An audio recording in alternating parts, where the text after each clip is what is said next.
Oh, Yep, I can see now.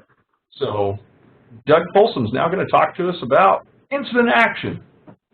great. Thanks, Jason.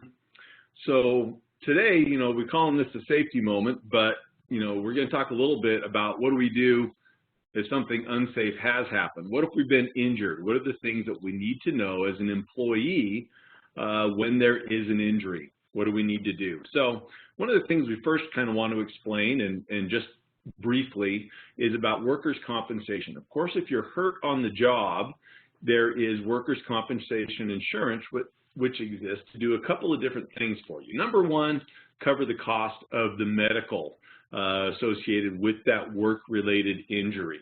Now, when we talk about workers' compensation and what is going to be covered, it could be injuries or illnesses that are associated with doing your job. And when it comes to illnesses, we're specifically talking about illnesses that are industrial illnesses, something that is a result of the work that you do or the job that you do, not necessarily, whether you catch the cold or the flu or something like that, but it'd have to be more like an illness resulting from, chemical exposures over time, or an illness that results from, maybe like a needle stick or something, if that's something that's resulting from an injury also that you got on the job. So it's not just anything that you contract while you're on the job, but it's going to be something that is specifically related to your industry, the work that you're doing. So we got medical costs covered for you if you get hurt on the job. And then there's also lost wages or compensation. And when we say workers' compensation, that's the part we're talking about. When we say compensation, it's, when you're not working, obviously you're not earning your hourly wage. And so, how do we make that up? Well, the first thing that you really need to understand is if you get hurt on the job, there's a 3-day window. And so if you get hurt on the job and you miss 1 day of work or 2 or 3 days of work, workers' compensation doesn't kick in and cover those first 3 days. So you're kind of on your own on those to use sick time or vacation time. After 3 days, then workers' compensation does kick in, and it covers 66 2/3% or 2/3 of your regular pay for that time lost. Now, that's not something that's just kind of arbitrary by the trust. That is actually something that is determined by workers' compensation law.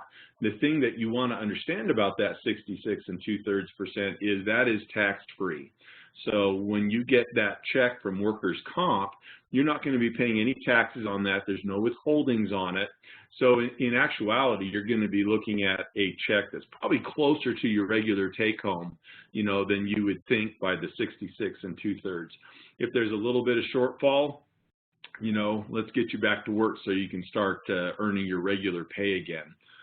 So that's kind of just briefly, what workers' compensation for, what it does for us. So pay for medical and lost time after 3 days. So you've been injured on the job. What do I need to do? So of course there's immediate action we need to consider.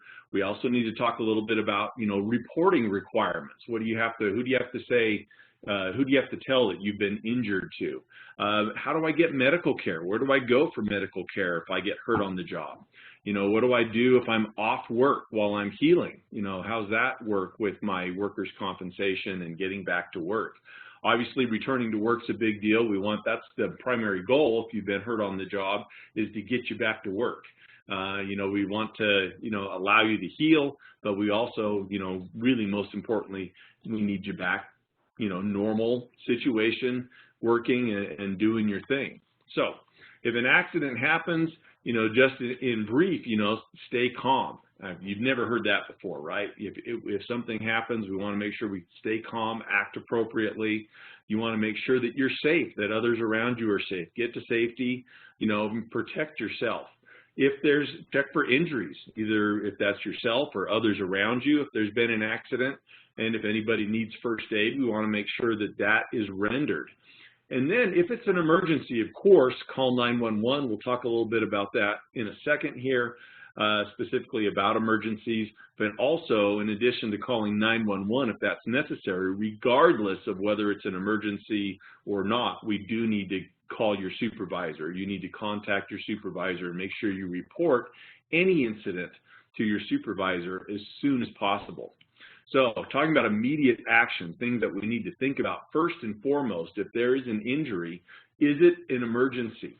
And when I talk about emergencies, I like to define an emergency as anything that's potentially life-threatening or potentially going to cause extreme injury.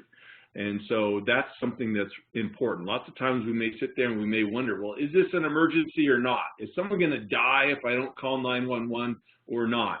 And that's what I want you to really think about. You're not being expected to make that judgment whether someone actually is going to die or not if you don't call 911.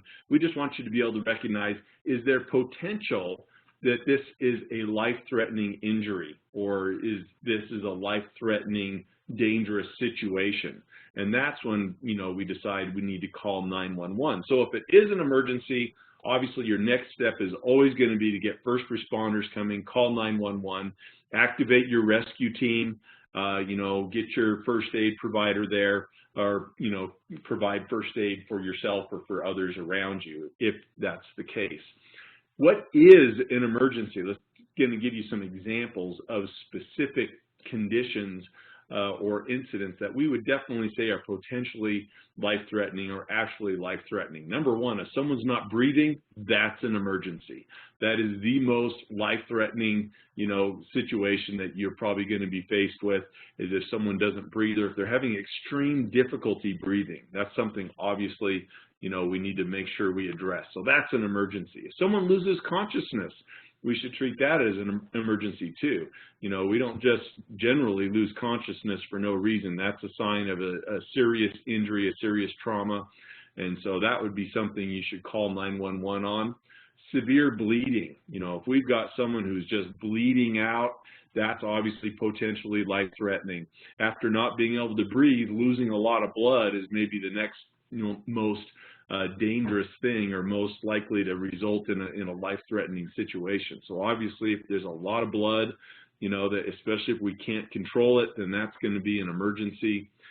If there's a possible, or if we suspect a head, neck, or spinal injury, we need to call 911 for that as well. When would I suspect a head, neck, or spinal injury? Well, a fall from a height. If someone falls from a height greater than they are tall, that's a good rule of thumb.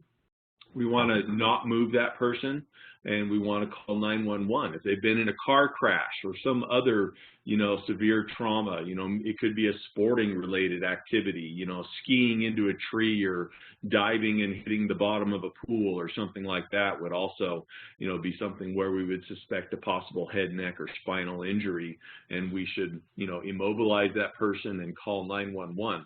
Another thing that we should consider emergencies are large bone fractures. So if someone breaks, one of their arm bones, one of their leg bones, if we suspect a broken skull, a concussion or fractured skull, any damage to the spine or the pelvis, those are major bones, and those types of injuries are potentially life-threatening, and we should call 911 for those.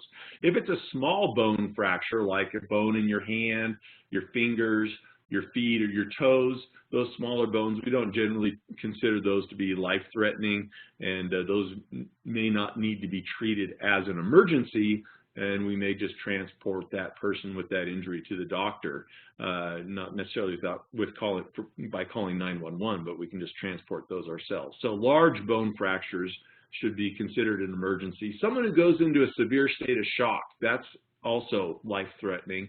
And that can happen sometimes even when the trauma isn't so great. Someone may have been injured, the injury itself doesn't look that bad, but someone still may react by going into an extreme case of shock.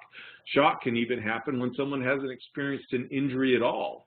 So, if we see signs and symptoms of shock, someone is got cool, clammy skin, they've got changing levels of responsiveness, they may be really lethargic one moment and then really agitated another moment, they're confused, they're asking the same question over and over. Those would be, symptoms of shock that we would want to, call 911 on as well and provide first aid. Sudden illness can also be a situation that could be an emergency. If someone's having a stroke or an anaphylactic allergic reaction to something, Those obviously are potentially life-threatening or very debilitating conditions. You may have other sudden illnesses such as heart attack or severe diabetic shock that could also be life-threatening. So, those are all examples of things that could be emergencies that we should probably call 911 on. So, let's say, we've got an injury and it's non-life-threatening.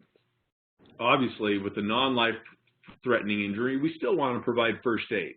If it's bleeding, let's stop the bleeding. If it's swollen, let's get some ice on it. Let's do first aid and get that first aid. But we also want to make sure that we report the incident to our supervisor as soon as the incident occurs. The supervisor needs to be informed. So that's very important. If we determine that we need to have medical assistance, or if there's medical care that's required, then we need to go to the identified or the directed medical care facility. And that's something that is identified by your employer. So that may be specifically identified in your return to work policy, in your policy and procedures manual. It may be something that you would need to check with your work comp coordinator. That's usually your human resources manager, to find out, where do we go if we're injured. The medical providers, we have preferred medical providers that have a relationship already with us as the work comp carrier. And so it's easy, we are able to more easily do billing through them. We get special rates pre-negotiated, to help control the costs. And so it's very important, if you are injured on the job, related to your work, that you go to the medical care facility identified by your employer. So again, you can check in your policy and procedures or ask your supervisor or your work comp coordinator what that facility is. However, if you're injured on the job, hopefully we're not transporting ourselves there. We'll talk about that a little bit more in just a second.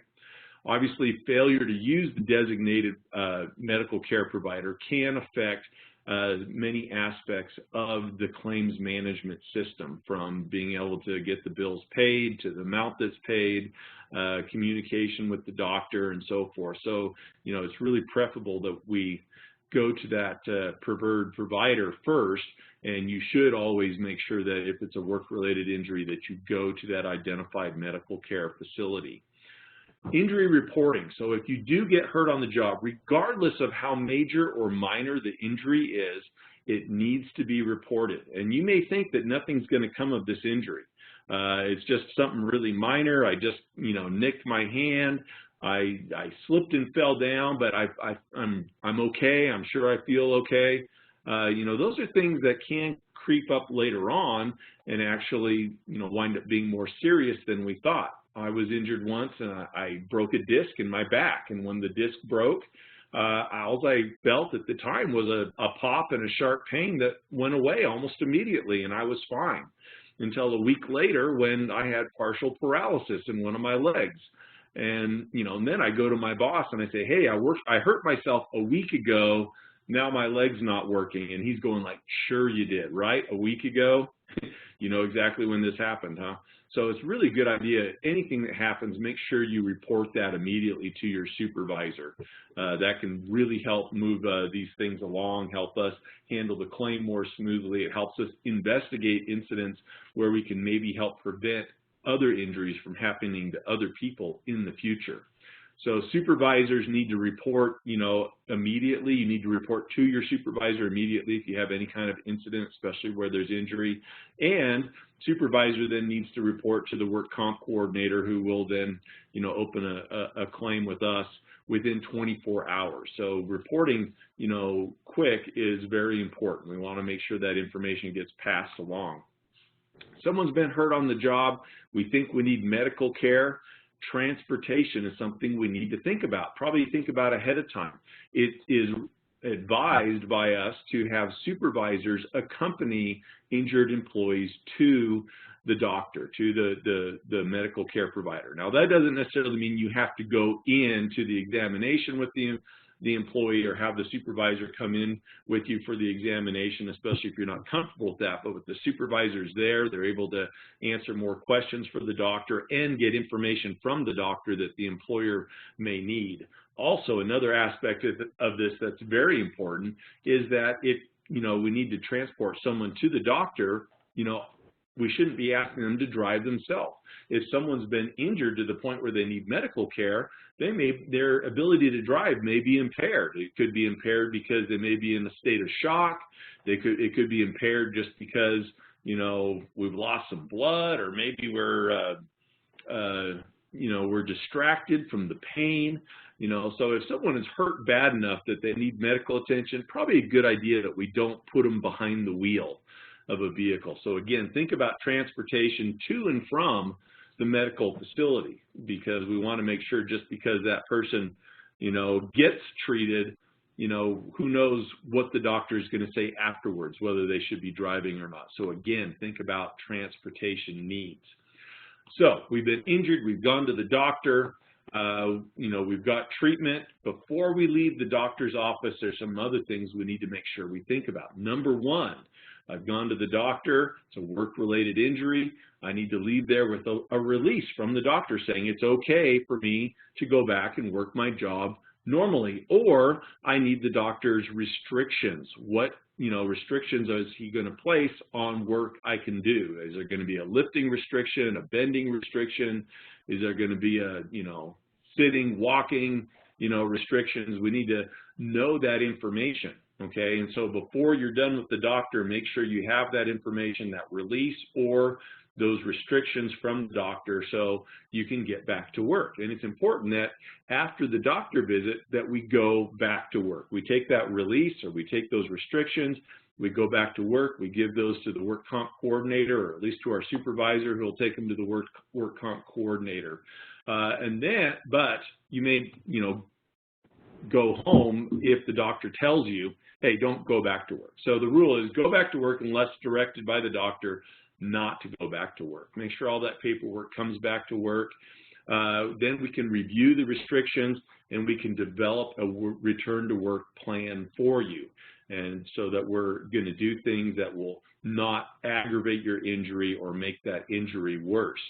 You must, italics, underline, bold, follow restrictions. You must follow those restrictions the doctor gives you, not just at work, but also at home, all the time until the doctor gives you a full release from, that injury to work normally again. You need to follow those restrictions 24/7. Very important. I can't emphasize that enough. Often when we injure, when we don't follow those restrictions, we wind up re-injuring in a way that is even worse than the initial injury. And obviously we don't want that to happen. So we get you back to work. We're going to look at accommodating those restrictions. If the doctor has identified restrictions, things that you can't do for a while, or limits to what you can do for a while, then we want to take a look at that.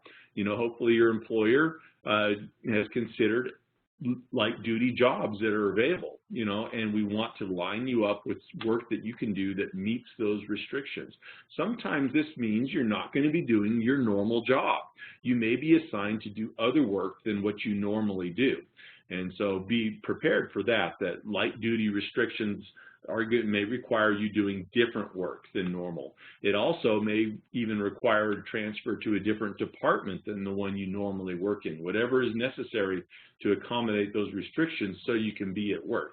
If you're, have those restrictions and get back to work, really, you will heal faster. You will heal faster following your restrictions, being at work, being engaged in as normal of activities as possible will help you heal faster, get back to full duty faster than if you just go home and don't do anything while you're healing. It does really help you get strong and back to work faster. So if you're off work, let's say the doctor says, we're not putting any restrictions on you. I mean, your restrictions are total. You're not going back to work.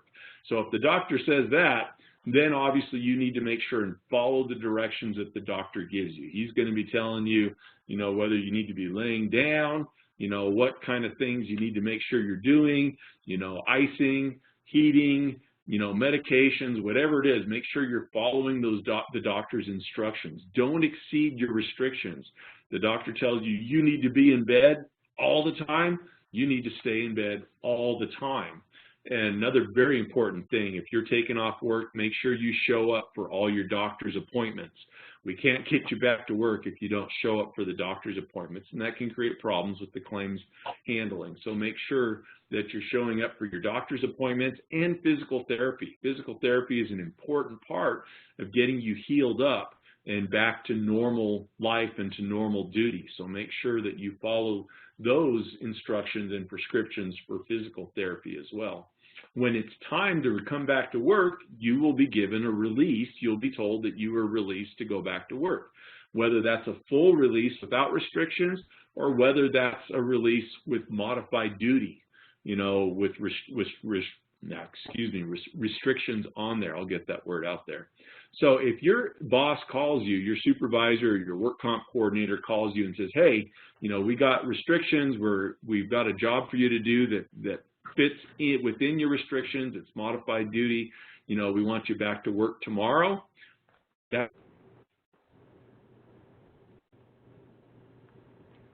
been released to modified duty, and your employer, tells you, hey, be to work tomorrow, we've got a job for you.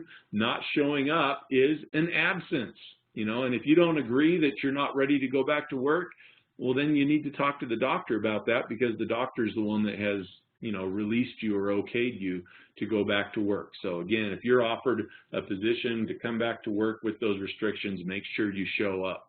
Follow the restrictions. Again, triple exclamation point. This is so important that you don't re-injure yourself by exceeding the restrictions that you've been given.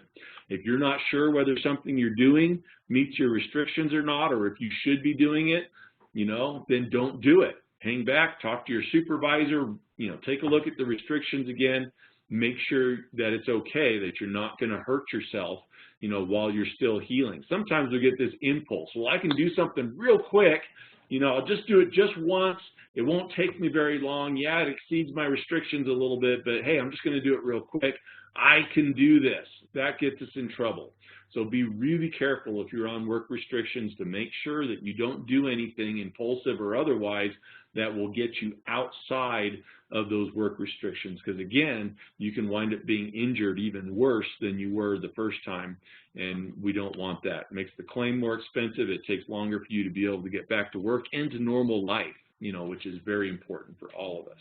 So in summary, if you are hurt on the job or you are around a situation where people are hurt on the job, recognize the emergency. Is there potential for serious injury, potential for, something life-threatening here? If so, then we treat that as a 911 emergency, get first responders coming.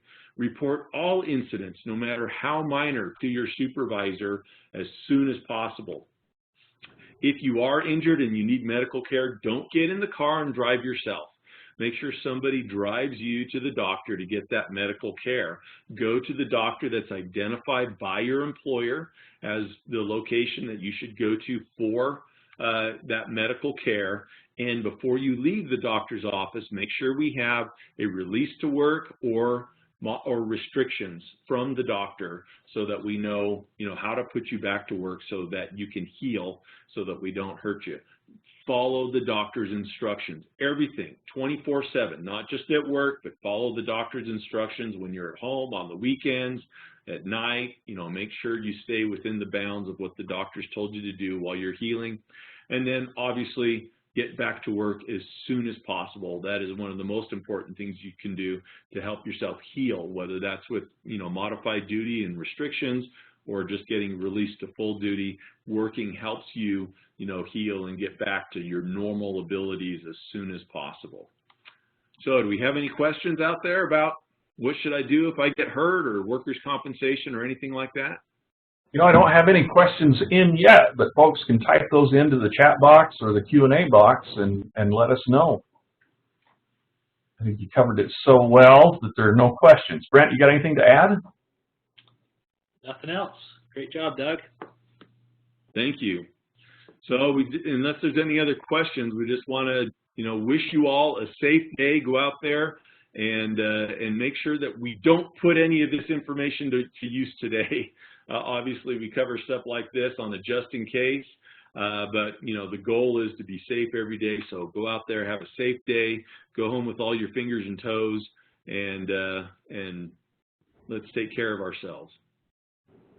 Great, thanks very much for a good presentation. Just a reminder, we'll be doing our employee engagement webinar at 10 o'clock. And if you haven't signed up for that, send me an email right now, jason@utahtrust.gov, and we'll get you a link for that one if you haven't signed up. If you have, just remember to log in, and we'll be back in just under a half hour. Thanks.